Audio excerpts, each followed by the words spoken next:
It's now time for us to get some updates from our world of business. My name is Kweku Tsemen. To some energy matters, where the Executive Director of the African Center for Energy Policy, Dr. Mohamed Amin Adam, says consumers should not expect any significant adjustment in the pricing of petroleum products in the country. Now, he attributed the expected marginal reduction in the price of petroleum products to the drastic fall in the price of crude oil on the world market and the sharp depreciation of the cedi.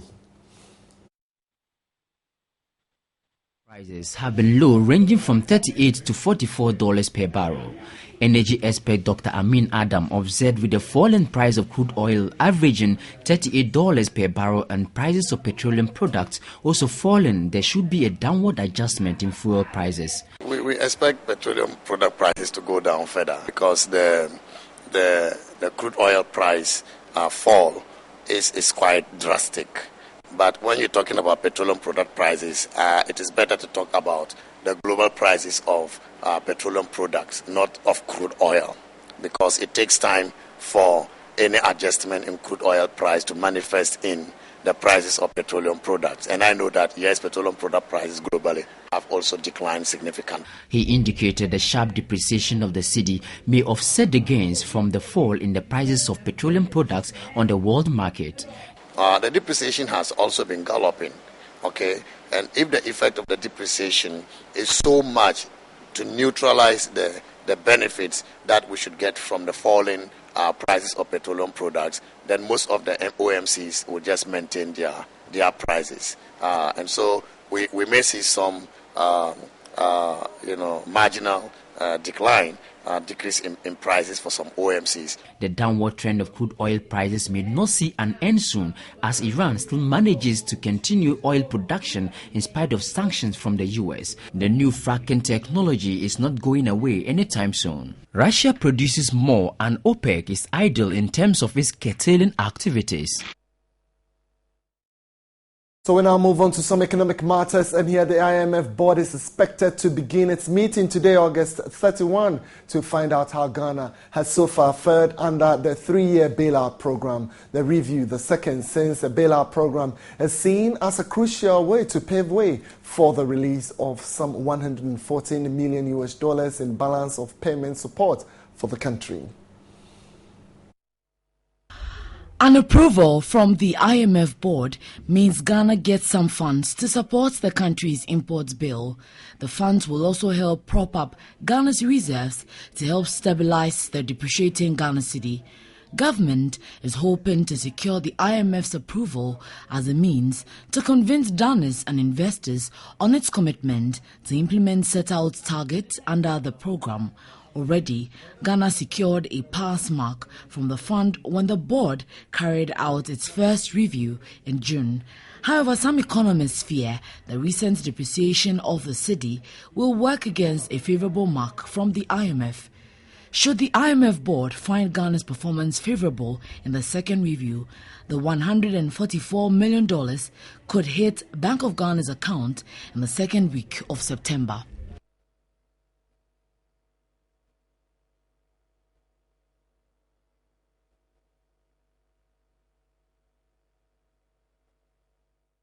All right, so when the news happens, we're the first to serve you with it. We talked about the IMF. We're moving on to some information coming through. And here the IMF board has approved the disbursement of the $114 million to Ghana. Now, this was after the board met today to review the country's performance under the program. What we're learning that the board passed a satisfactory verdict on Ghana about how it has performed under the program. Now, this will aid the disbursement of the second tranche of the funds to Ghana, which is expected to hit Bank of Ghana's account anytime soon. We're sure TV3 will be the first to update you as and when we hear the funds have hit the account. Now, the review is the first since the IMF approved Ghana's 3-year program in April this year. The $114 million funds will also help prop up Ghana's reserves to help stabilize the depreciating cedi. So this is news just coming in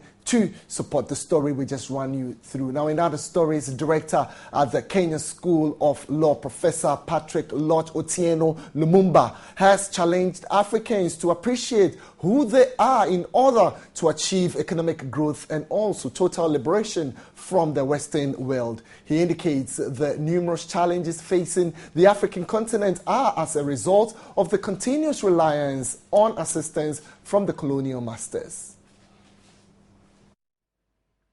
At the 2015 PAV Ansan lecture in Accra, Professor Patrick Lumumba indicated the time has come for Africans to recognize that they are Africans and begin to behave as such. He urged artificial boundaries that have been left behind by the colonial masters be broken for the continent to assess its full potential.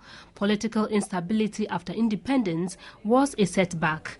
The Osagyefo was removed from power, and it was not only him. Sylvanus Olympio in Togo was removed from power, as indeed Nnamdi Azikiwe and Abubakar Sata Tafawa Balewa were removed from power, as indeed was Patrice Emery Lumumba.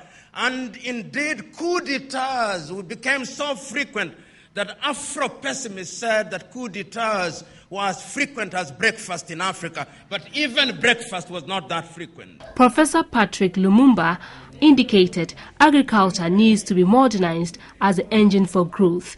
Talking about Africanization, and we said that Africa must feed herself, that Africa must not import food from Europe and America, that here in West Africa, when you produce cocoa, you must not export raw cocoa, you must add value.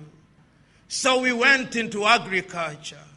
But as I speak to you now, African agriculture is in a sorry state. Ali Mazrui is right. Africa produces what it does not consume and consumes what it does not produce. The economies of African countries need to look at supply of goods and services to stabilize their currencies. We introduce our currencies.